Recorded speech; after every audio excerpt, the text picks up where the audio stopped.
Hello and welcome. My name is Meeplus, they, he, she. And today I'm starting something a bit new, and that is to look at how many and what kind of manga I read last year in 2022. Which feels like ages ago now, but at the same time, there are only so many non-review videos I can cram into January. So if this continues, I suspect it'll also continue to be part of February. Or perhaps even March, as Manga March is a popular alliteration that I do enjoy. I am also trying out a new way of editing the video by pre-making slides in Photoshop that allows for much more consistency in alignment, etc. So we shall see. Although I realize I should have moved the cover images off to the side a bit more so that you could get a better look at the flip-throughs. Perhaps next year. To start out with, let's do a brief overview of the different kinds of progress I made this year. I made a chart. First off, we have the 7 standalone manga bind-ups that I read in 2022. 1 series that I both started and finished in 2022. 5 series that I started but did not finish. 1 series that did not start in 2002 but did finish, and 4 other series that I read volumes from that I neither started or finished in 2022. Diving in a bit closer, let's look at these series and standalones in the basic order that I read the first volume of them in 2022, then a few more stats. Links in the description to any full reviews, initial thoughts reviews, and series wrap-ups, but not totally redundant. This is also my excuse to briefly talk about series that I haven't finished yet. First off, we have the first 2 volumes of the Yuri series, How Do We Relationship by Tamifull, which are both covered in my initial thoughts review. Keywords that came to mind reading these 2 books: relationship of convenience, learning to relationship, breaking out of the mold, coming of age, school clubs, and band. The synopsis for Volume 1 is, quote, Shy Miwa has always dreamed of finding love, but living in small-town Japan made finding the right match difficult, especially since she likes girls. Even going away to college didn't seem to help, until one day her outgoing classmate Saiko suggests they might as well start dating each other since it's not like either of them has other options. At first it seems like things won't work out as their personalities clash and misunderstandings abound, but when their casual friendship starts to become something more, Miwa begins to wonder, can a pragmatic proposal lead to true love? ? End quote. It looks like a total of 10 volumes have been written so far, and 8 have been translated and published in English by Viz Media. And this is a prime example of a series that I wasn't reading because it's not finished yet, but really should just get better at taking notes on and read as the series is published. Hashtag 2023 goals. Then we have the standalone from Jiro Taniguchi, A Journal of My Father, published in 2021 by Ponent Mon. My third Taniguchi read and review overall, and first of several in 2022. The keywords that came to mind: family, barber, nostalgia, separation, history, hard work, and tradition. Quote, Know Thy Father. The book opens with some childhood thoughts of Yoichi Yamashita, spurred by a phone call at work informing him of his father's death. So he journeys back to his hometown after an absence of well over a decade, during which time he has not seen his father. But as the relatives gather for the funeral and the stories start to flow, Yoichi's childhood starts to resurface.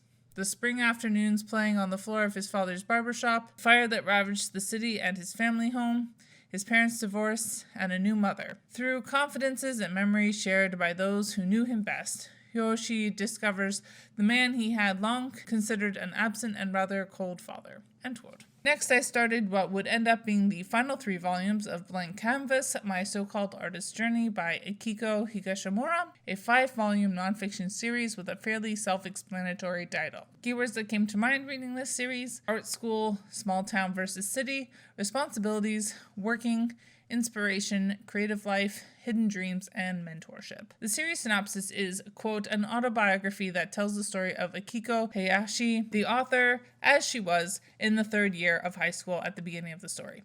Through her friend Futami, Akiko starts going to an art class led by Tenzao Hidaka, an intimidating teacher who spends much of his time yelling at his students and keeping them focused on drawing with the use of a bamboo sword. Akiko is initially confused by the behavior of the teacher and her fellow students in the class, but she keeps going regardless, eventually becoming the manga author she is today. A bit of a hit or miss creator, Blank Canvas joined Princess Jellyfish on the hit side of things, and I appreciated the opportunity to learn more about how art education works in Japan. The fourth series I picked up in 2022 was the standalone Josaima volume Helter Skelter by Kyoko Okazaki, a reread and re-review for me. I still kind of prefer her other book Pink, but more on that later.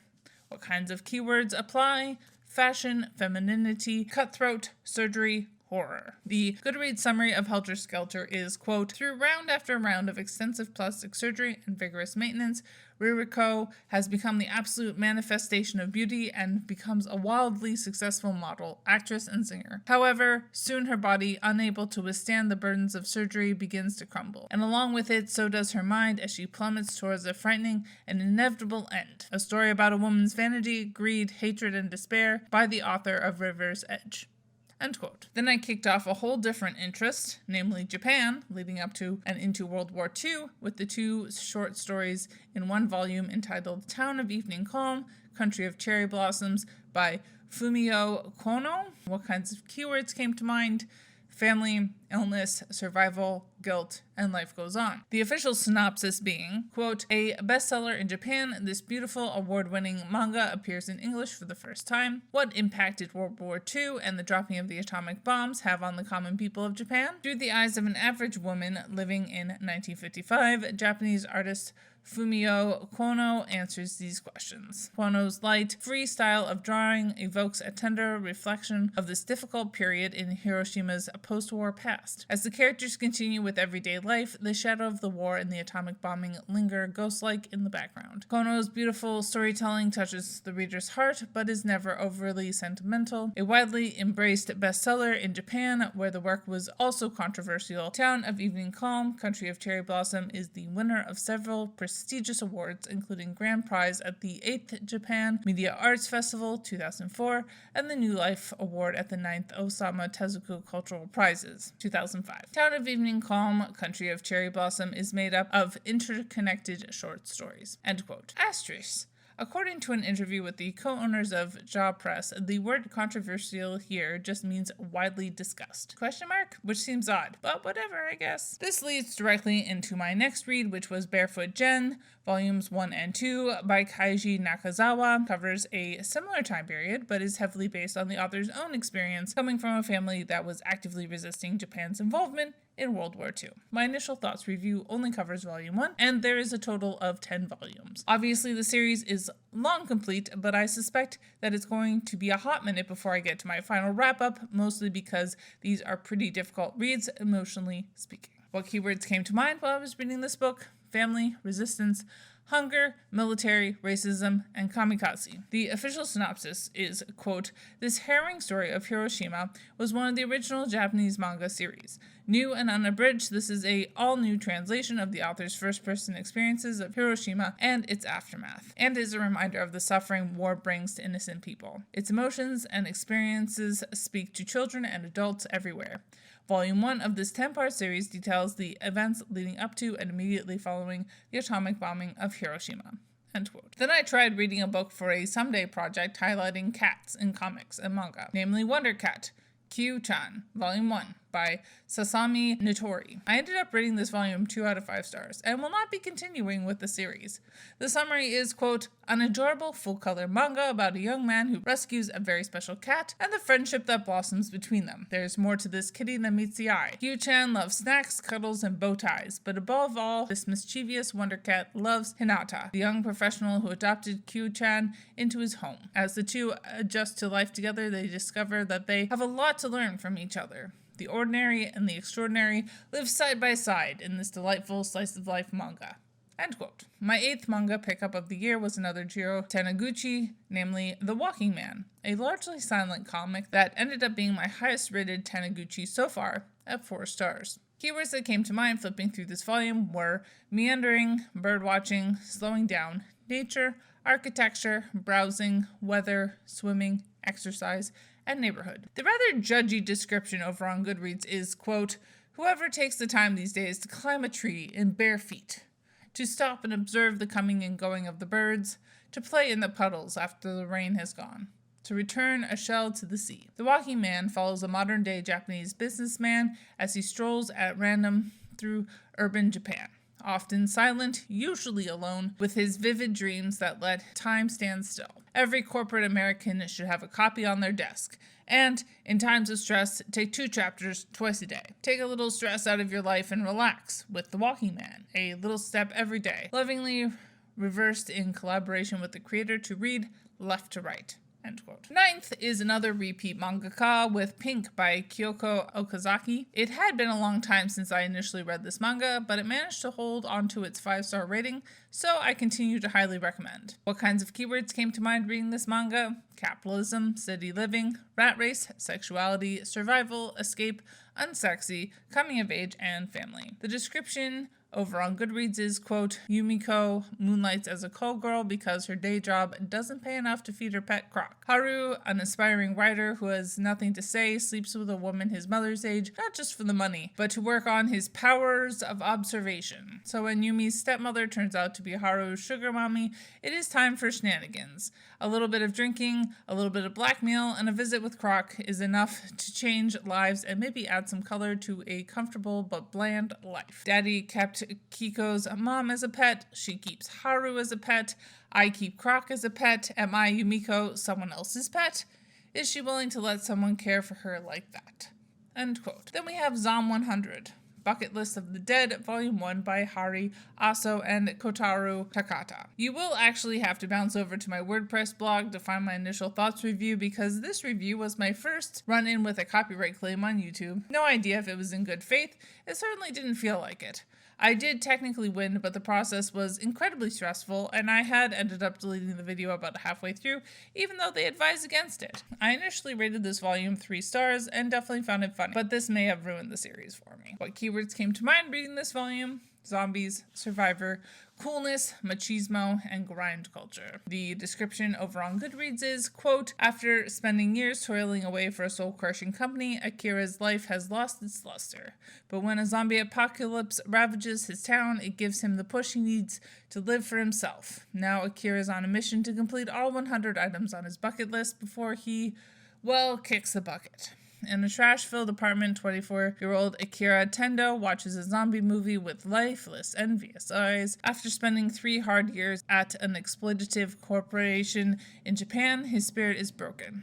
He can't even muster the courage to confess his feelings to his beautiful coworker, Otori. Then, one morning, he stumbles upon his landlord eating lunch, which happens to be another tenant. The whole city is swarming with zombies, and even though he's running for his life, Akira has never felt more alive. End quote. And the 12th title I picked up in 2022 was my 3rd and final Jiro Taniguchi review for 2022, I Promise. Guardians of the Louvre was also part of the Louvre series of comics and manga they published that place the Louvre in all sorts of fantastical settings.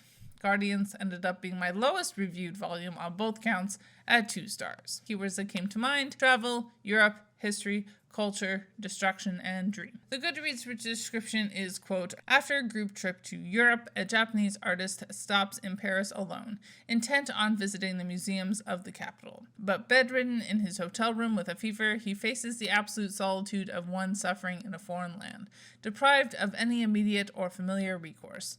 When the fever breaks somewhat, he sets out on his visits and promptly gets lost in the crowded halls of the Louvre. Very soon, he discovers many unsuspected facets to this world in a museum, in a journey oscillating between feverish hallucinations and reality. Actually able to speak with famous painters from various periods of history, led to crossroads between humans and personal history by the Guardians of the Louvre. End quote. Then I read volumes 4 and 5 of Way of the House Husband by Kousuke. Oh no, a series I'm really trying to take my time with so as not to tire out the premise. This series is ongoing and currently up to 10 volumes in Japan and at least 8 volumes in English. My interest in the series has waned slightly due to the odd way a black person is treated in volume 4, and I've heard someone say they quit reading the series due to the treatment of black people in volume 5, so we shall see if I just discontinue the series as well. Either way, I figured I should flag this here. In my initial thoughts review from back to 2020, I apparently hadn't started listing keywords yet, But the summary of the series is, quote, Immortal Tatsu is an ex-Yakuza who has given up violence for making an honest man of himself. But is it still possible for a devoted stay-at-home husband to get into a few scrapes? Next up, we had one of the most disappointing reads of 2022. Now, I wasn't, completely heartbroken or anything, but I had seen Emma by Kaoru Mori around for a while, and a friend really enjoyed it back in the day, but I did end up rating this volume 2 stars. What kinds of keywords apply? Victorian England, English maids, insta-love, elephants, servants, and exotic. Flipping over our book, the summary is, quote, the saga begins. In Victorian England, a young girl named Emma is rescued from a life of destitute and raised to become a proper British maid. When she meets William, the eldest son of a wealthy family, their love seems destined. But in this world, even matters of the heart are ruled by class distinctions. End quote. Needless to say, I currently have no plans to read the rest of this 10-volume seinen series. Then I grouped together My Alcoholic Escape from Reality and My Wandering Warrior Existence by Kabi Nagata, as they are both part of a series of short autobiographic manga. I did, however, end up reviewing each volume separately, as each volume is very standalone. Keywords that came to mind reading My Alcoholic Escape from Reality were hospitals, illness, ADHD, bodies, family, working artist, and living with yourself. And the summary was, quote, an emotional new diary comic from Nagata Kabi, creator of My Lesbian Experience with Loneliness. Nagata Kabi's downward spiral is getting out of control and she can't stop drinking to soothe the ache of reality. After suffering from unbearable stomach pain, she goes to the hospital where she is diagnosed with pancreatitis and is immediately hospitalized. A new chapter unfolds in Nagata Kabi's life as she struggles to find her way back to reality and manga creation in the wake of her breakdown. End quote. I rated it 4 out of 5 stars. Keywords that came to mind reading My Wandering Warrior Existence were love, deconstruction, intimacy, harm, growing up, sexuality, and gender. And the summary was, after attending a friend's wedding, Nagata Kabi decides she wants one of her own. That's not the only thing she wants. She longs to love and be loved, but she has 3 major problems. She has no partner, no dating experience, and her only sexual encounters are limited to a lesbian escort service.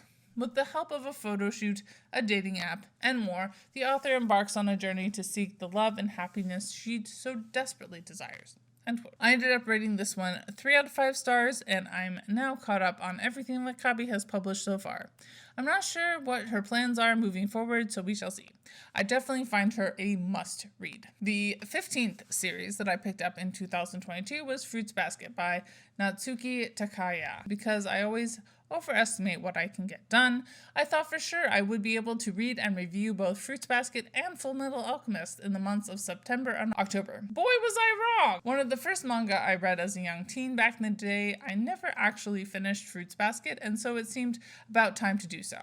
And while I didn't finish the entire series in 2022, I did manage to read the first half of the Yen Press Collector's Edition and do an initial thoughts review on them. I would like to highlight the very low, rock-bottom expectations I went into this series with, but so far I've been proven pretty wrong. I'm sure nostalgia goggles are playing a part in my enjoyment so far in the series, but now as a much more fully realized adult, it's really fun sometimes to revisit series I enjoyed growing up and be like, I can see why I like this. Although getting to watch a bunch of misfit weirdos try and make their way through high school never gets particularly old. I'm also trying to watch both anime before I finish the series, which I hope to do this year, but we shall see.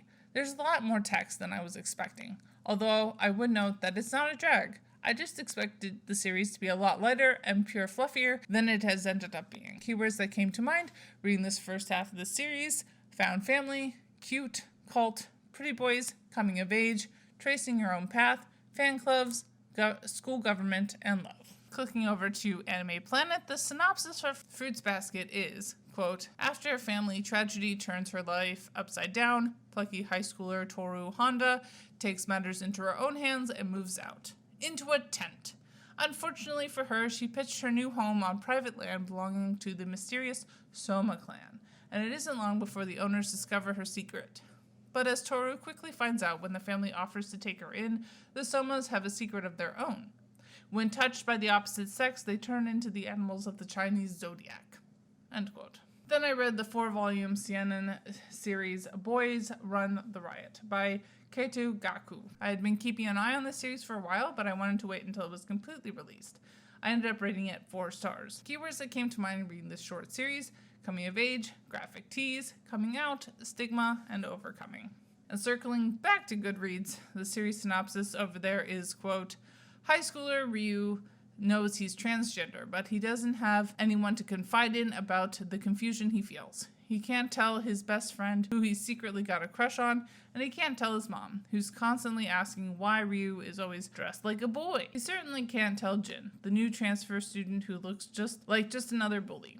The only time Ryu feels at ease is when he's wearing his favorite clothes. Then and only then, the world melts away, and he can be his true self. One day, while out shopping, Ryu sees an unexpected sight. Jin, the kid who looks so tough in class, is shopping for the same clothes that Ryu loves, and Jin offers Ryu a proposal to start their own brand and create apparel to help everyone feel comfortable in their skin. At last, Ryu has someone who he can open up to, and the journey ahead might finally give him a way to express himself to everyone else. End quote. Next, I wasn't sure how I would feel about Talk to My Back by Murasaki Yamada, but I ended up rating it 5 stars and buying it on a Boxing Day sale.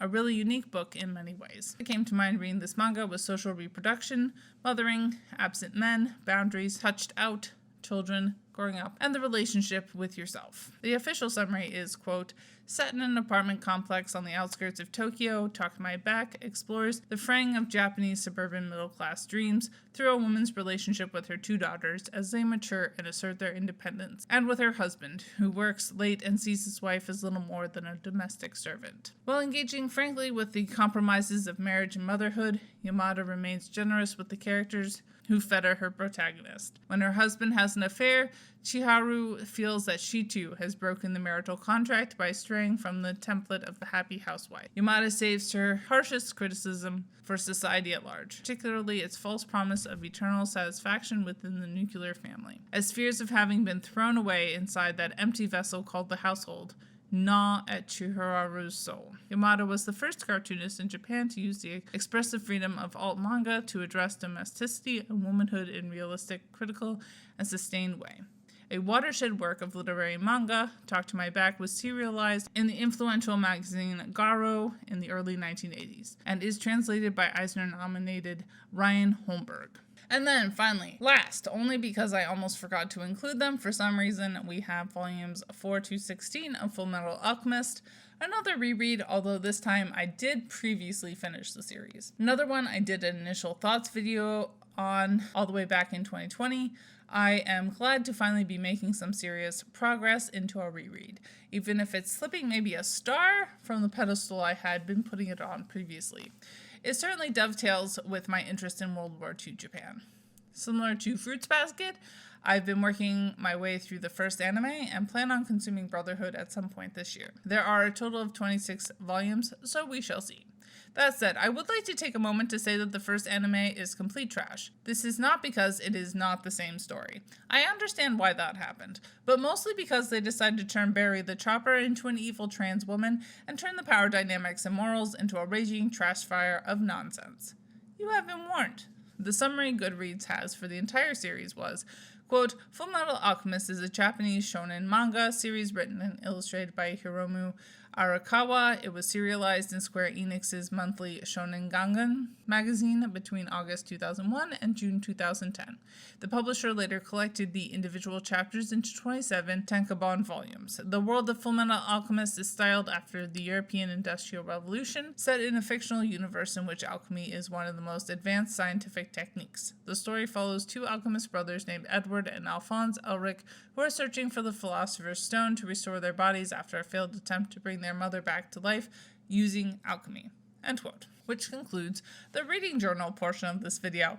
Now, on to even more stats. While I didn't end up rating some of the volumes and series I read last year, the average of the reviews I did have was 3 stars. I also averaged 221 pages per volume, which seems about average, honestly. The average original Japanese publication date was 2005, with an average original translated date to English being 2015. Then I made a chart of all the demographics.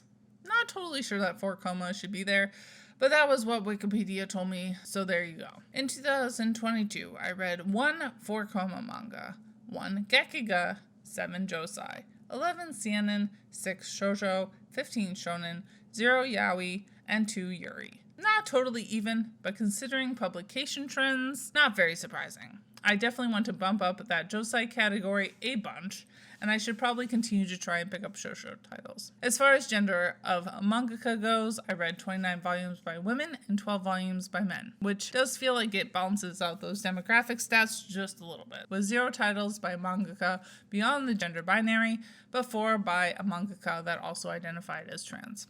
Looking at sexuality, we had 2 volumes by a mangaka who is out, and 31 by mangaka who are not out, as either straight or anything else. So I've marked as unknown. Finally, I also decided to try and track which publisher I read the most from. I think I put these in alphabetical order. Starting out with 1 published by Drawn and Quarterly, I also read 1 from NBM Comics Lit, 4 from Kodansha, 3 from Last Gasp, 2 from Ponent Mon, 6 from 7 Seas, 2 from Vertical, 18 from Viz Media, and 7 from Yen Press. I'm really interested to see, now that I've set a baseline, how these stats might change or stay the same in coming years. That's one of the great parts of doing this whole channel thing. As I think I already mentioned in my New Year's goal video, I'm also working on watching more anime this year. So far I've only finished 1. But I have lots on the go. I'll probably do bi-yearly wrap-ups. Let me know in the comments if you have any recommendations for me. Bye y'all, keep reading An Organized End Capitalist Depression.